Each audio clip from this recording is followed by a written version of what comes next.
کیا آپ نے کبھی غور کیا کہ ہم روزانہ جو چیز سب سے زیادہ کھاتے ہیں نا، وہی ہماری صحت پر سب سے زیادہ خاموش اثر ڈال رہی ہے؟ اور یہ کوئی نایاب یا خطرناک دکھنے والی چیز نہیں ہے، بلکہ وہی سفید زہر، سفید چینی ہے جو ہماری چائے، مٹھائیوں اور روزمرہ کھانے میں شامل ہوتی ہے۔ ہم اسے خوشی، مہمان نوازی اور علامت کی محبت کی علامت سمجھتے ہیں نا، لیکن حقیقت یہ ہے اس کا استعمال اگر حد سے زیادہ بڑھ جائے تو یہ آہستہ آہستہ جسم کو کمزور کر سکتی ہے۔ سفید چینی کو اکثر ماہرین صحت خالی کیلوریز اور سفید زہر بھی کہتے ہیں، کیونکہ اس میں توانائی تو ہوتی ہے، کوئی مفید غذائیت نہیں ہوتی ہے۔ جب ہم زیادہ مقدار میں چینی کھاتے ہیں تو ہمارے جسم میں گلوکوز کی لیول اچانک بڑھ جاتا ہے، جس سے انسولین کا سسٹم کا بیڑا غرق ہو جاتا ہے، اور وقت کے ساتھ یہی عمل ٹائپ 2 ڈائبٹیز جیسے بیماریوں کا سبب بھی بن سکتا ہے، جو آج کل بہت عام ہو چکی ہے۔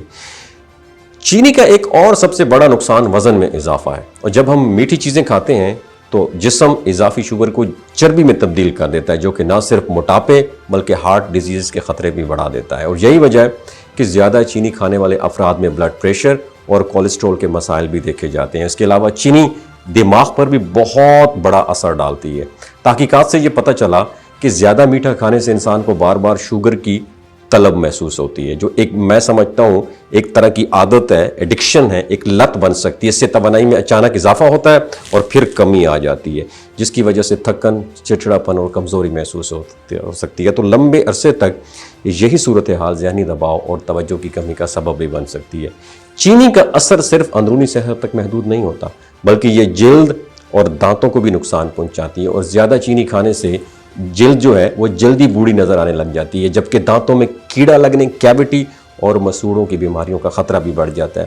بچوں میں خاص طور پر یہ مسئلہ زیادہ دکھنے میں آتا ہے، کیونکہ وہ میٹھی چیزیں زیادہ پسند کرتے ہیں۔ اور سب سے اہم بات یہ ہے کہ چینی فوراً نقصان نہیں پہنچاتی، بلکہ یہ جسم کو آہستہ آہستہ متاثر کرتی ہے، کیونکہ یہی وجہ ہے کہ لوگ اس کے خطرات کو سنجیدگی سے لیتے ہی نہیں ہیں۔ نہ اس سے فوری نشہ ہوتا ہے، نہ کوئی واضح درد محسوس ہوتا ہے، بلکہ وقت کے ساتھ یہ جسم کو مختلف بیماریوں کی طرف لے کے جاتی ہے۔ تو اس کا مطلب یہ نہیں ہے ہم چینی مکمل طور پر چھوڑ دیں، بلکہ اصل ضرورت اعتدال کی ہے۔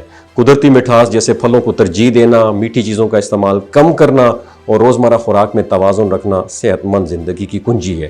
تو اگر آج ہم ان عادتوں کو درست کر لیں تو مستقبل میں کئی بیماریوں سے خود کو ہم بچا سکتے ہیں۔ یاد رکھیے گا، اپنا بہت خیال رکھیے گا۔ ویڈیو اچھی لگی ہو تو شیئر ضرور کیجیے گا۔